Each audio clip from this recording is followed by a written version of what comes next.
Sejarah perkembangan filologi di Romawi. Filologi adalah ilmu yang berasal dari bahasa Yunani, bermakna kecintaan terhadap kata atau pembicaraan.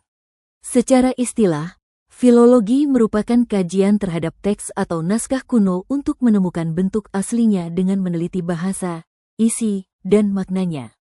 Dalam tradisi Arab, kegiatan ini dikenal sebagai tahqiq al-Turats. Kapan ilmu filologi berkembang di Romawi? Ilmu filologi di Romawi mulai berkembang sejak abad ketiga sebelum Masehi, khususnya di wilayah Romawi Barat. Pada masa ini, perhatian para cendekiawan mulai diarahkan pada naskah-naskah berbahasa Latin, yang terdiri dari karya-karya prosa dan puisi.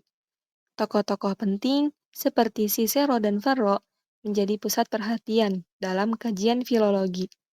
Karya mereka dianggap sebagai representasi sastra Latin yang kaya akan nilai retorika, filsafat, dan moralitas. Perkembangan ini menandai pergeseran dari tradisi Yunani kuno ke tradisi Latin, yang lebih sesuai dengan identitas budaya Romawi pada saat itu. Kajian terhadap naskah Yunani mulai berkurang, dan filologi pun mulai berakar kuat dalam bahasa dan sastra Latin. Dua arah perkembangan filologi di Romawi. Perkembangan ilmu filologi di Romawi memiliki dua jalur utama, yaitu Romawi Barat dan Romawi Timur, yang menunjukkan arah dan fokus kajian yang berbeda. Romawi Barat. Di Romawi Barat, kegiatan filologi mengalami perubahan besar. Fokus utama beralih dari naskah Yunani ke naskah Latin dan teks-teks keagamaan. Para pendeta memainkan peran penting dalam menelaah naskah-naskah agama Kristen, sehingga Roma menjadi pusat penyebaran agama Kristen pada abad keempat Masehi. Kajian filologi diarahkan pada teks-teks yang bersifat moral dan religius, seperti nasihat keagamaan dan puisi-puisi Latin yang mengandung nilai spiritual. Namun, perubahan ini menyebabkan peninggalan Yunani kuno mulai ditinggalkan. Bahasa Yunani dianggap sebagai bahasa yang tidak relevan lagi, bahkan disebut sebagai bahasa jahiliyah. Akibatnya, isi dan nilai dari naskah-naskah Yunani menjadi tidak dikenal oleh generasi berikutnya. Romawi Timur berbeda dengan Romawi Barat. Romawi Timur justru melanjutkan tradisi filologi Yunani. Banyak pusat studi Yunani bermunculan, seperti di Antioch, yang menjadi tempat berkembangnya pemikiran dan penafsiran teks-teks klasik. Kajian filologi di Romawi Timur tetap mempertahankan warisan intelektual Yunani dan menjadi pondasi penting bagi perkembangan ilmu pengetahuan di masa Bizantium. C'era un sogno che era Roma. Sarà realizzato. Questo è il desiderio di Marco Aurelio. Vada loro, Massi. Era un soldato di Roma. Onoratelo. Chi mi aiuta a portarlo?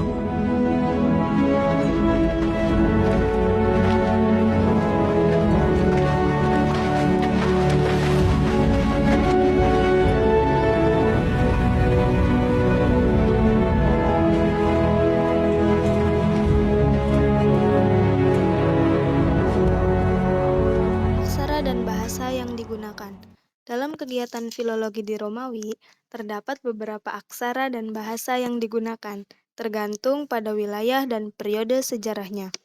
Di Romawi Barat, aksara yang digunakan adalah aksara Latin yang menjadi standar dalam penulisan naskah, prosa, puisi, dan teks keagamaan. Bahasa Latin juga dianggap sebagai bahasa ilmu pengetahuan, sehingga menjadi dominan dalam kajian filologi. Namun secara historis, filologi Romawi tidak terlepas dari penggunaan aksara Punisia yang kemudian berkembang menjadi aksara Yunani.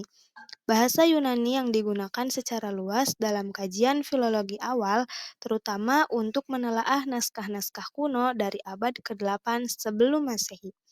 Maka dari itu, dapat disimpulkan bahwa bahasa yang digunakan dalam filologi Romawi mencakup bahasa Latin, Yunani, dan Punisia, tergantung pada periode dan wilayahnya.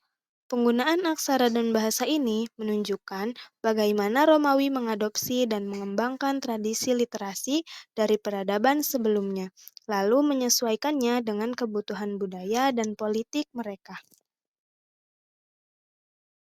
Sebagai dasar dalam studi filologi, media tulis sangat penting karena menjadi alat utama untuk merekam, menyimpan, dan menyebarkan teks-teks kuno.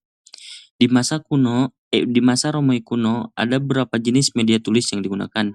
Pertama, yaitu papirus, bahan tulis yang berasal dari tanaman papirus di Mesir.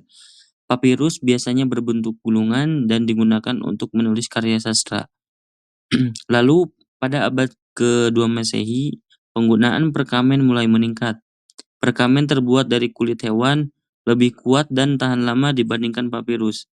Media ini juga memungkinkan penulisan dua sisi dan menjadi bahan utama dalam bentuk buku awal yang disebut kodeks. Selain itu, orang Romawi juga menggunakan tablet lilin, yaitu papan kayu kecil yang dilapisi lilin. Ini digunakan untuk menulis catatan singkat atau latihan menulis dan bisa dihapus serta digunakan kembali. Dan yang terakhir itu adalah prasasti, yang dimana media ini ditulis di atas batu, logam, atau dinding. Dan biasanya juga digunakan untuk tulisan permanen seperti di monumen, batu nisan, atau bangunan umum lainnya. Nah, keseluruhan media tulis ini sangat penting dalam kajian filologi karena menjadi sumber utama bagi kita dalam menelusuri, menyalin, mengkaji ulang teks-teks klasik peninggalan Romawi kuno. Kemunduran ilmu filologi. Kapan ilmu filologi mengalami penurunan di Romawi? Ilmu filologi di Romawi Barat mengalami kemunduran sejak abad ke-4 Masehi dan semakin merosot pada masa-masa berikutnya. Beberapa faktor utama penyebab kemunduran ini antara lain: 1. Peralihan perhatian dari naskah Yunani ke naskah Latin dan teks keagamaan. 2. Bahasa Yunani mulai ditinggalkan, bahkan dianggap sebagai bahasa jahiliyah. Ketiga, penguasa tidak memberikan dukungan terhadap kajian filologi klasik. Dan yang terakhir, generasi berikutnya tidak lagi menelaah teks-teks Yunani, sehingga isi dan nilai dari naskah-naskah tersebut menjadi tidak dikenal lagi. Akibat dari semua faktor tersebut, kegiatan filologi di Romawi Barat mengalami masa yang disebut sebagai periode kemunduran, di mana studi terhadap teks-teks klasik tidak lagi menjadi prioritas. Kajian filologi menjadi terbatas pada teks-teks agama dan sastra Latin, sementara warisan Yunani perlahan-lahan terlupakan.